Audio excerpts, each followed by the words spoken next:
Assalamualaikum warahmatullahi wabarakatuh. Pada kesempatan kali ini saya ingin mempresentasikan tentang inovasi BK. Nah, di dalam inovasi BK ini terdapat beberapa layanan bidang pribadi, sosial, akademik, dan karir. Tingkat SD, SMP maupun SMA. Komponennya adalah komponen layanan dasar dan komponen layanan responsif perencanaan individual. Nah, jadi di sini saya ingin menggunakan layanan BK pada bidang karir pada tingkat SMP sampai SMA dan menggunakan komponen layanan dasar. Media yang saya pilih yaitu media poster. Saya ingin menjelaskan yang telah saya buat posternya. Yang pertama, ini jelas ya pada bidang layanan karir. Lalu komponen layanan dasar.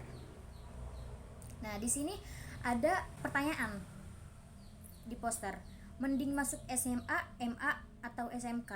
Kenapa saya memilih komponen layanan dasar pada bidang layanan karir ini? Karena banyak sekali MTS kelas 3 yang bingung untuk melanjutkan karirnya atau melanjutkan sekolah selanjutnya. Dia bingung memilih antara SMA, MA maupun SMK karena ketiga-tiganya itu sama saja melanjutkan ke karir yang selanjutnya. Tapi mereka tidak tahu bahwa apa saja yang ada di dalam SMA, MA, dan SMK itu. Makanya banyak sekali siswa yang kebingungan, akhirnya mereka memilih secara asal. Jadi dia mempunyai kemampuan memilih MA. Nantinya mereka akan kebingungan ketika mereka memilih sama, yaitu ada SMA.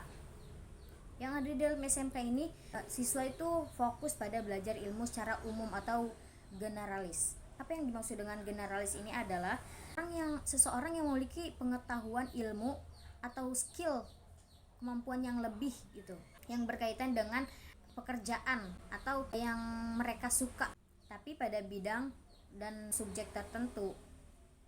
Nah, lalu di MA ini lebih banyak teori yang diperbanyak. Yang terakhir itu adalah cocok untuk siswa yang memutuskan bidang ilmu yang ingin digeluti. Maksudnya mereka ingin masuk pada bidang jurnalistik, cocok untuk masuk ke sini. Karena di sini banyak sekali jurusan-jurusan yang bersangkutan dengan nantinya akan memasuki pekerjaan setelah lulus nanti. Nah, yang kedua adalah ada MA. Nah, MA ini mirip sama SMA. Tapi di sini ada bahan pelajaran spesifik untuk Al-Quran, hadis, fikih, akidah, akhlak yang berbau Islamik. Itu cocok untuk siswa yang ingin memperdalam islamisasinya, yang memperdalam ilmu Al-Qurannya, memperdalam ilmu akidahnya, fikihnya, dan hadisnya. Nah, selanjutnya di dalam MEMA ini tetap ada penjurusan IPA, IPS, khususnya II, ilmu-ilmu keagamaan.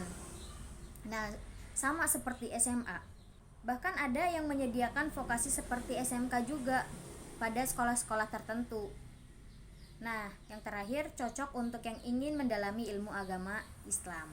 Yang pertama yang sudah saya jelaskan tadi, ingin memperdalam ilmu Al-Quran, ilmu hadis, fikih, akidah akhlaknya, itu cocok pada seorang yang ingin melanjutkan dan mendalami ilmu agama Islamnya.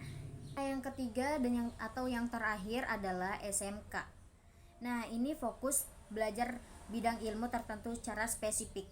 Mungkin ada teorinya, beberapa ada teorinya yang sedikit, tetapi dia lebih banyak praktik dan lebih siap untuk bekerja.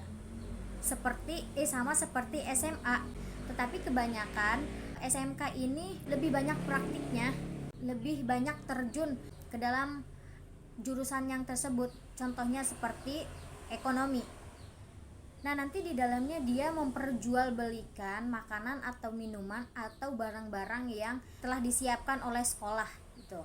Nanti setelah itu ketika siswa itu memiliki keuntungan yang lebih, nah siswa itu menghitungnya, lalu nanti store membuat laporan, nanti dilaporkan kepada pihak sekolah atau guru yang bersangkutan. Nah, ini cocok untuk yang sudah berminat ke suatu bidang ilmu dan kebayang mau berkarir di mana. Karena di dalam SMK ini banyak sekali jurusan-jurusan yang untuk melanjutkan nanti setelah lulus ke bisa saya sampaikan terkait poster pada komponen dasar dan bidang layanan karir. Nah, selanjutnya di sini saya akan menjelaskan pada perencanaan individual. Nah, di sini ada nama dan kelas. Lalu ada petunjuknya. Nanti siswa menjawab atau mengisi sesuai yang situasi yang sebenarnya dan memberikan tanda checklist pada kolom jawaban yang telah disediakan. Nah, jadi layanan akademik ini yaitu layanan bimbingan dan konseling, upaya sistematis untuk memfasilitasi peserta didik atau konseli memiliki kesiapan, keterampilan, dan kebiasaan belajar efektif sehingga memiliki kemandirian yang akademik dan kokoh.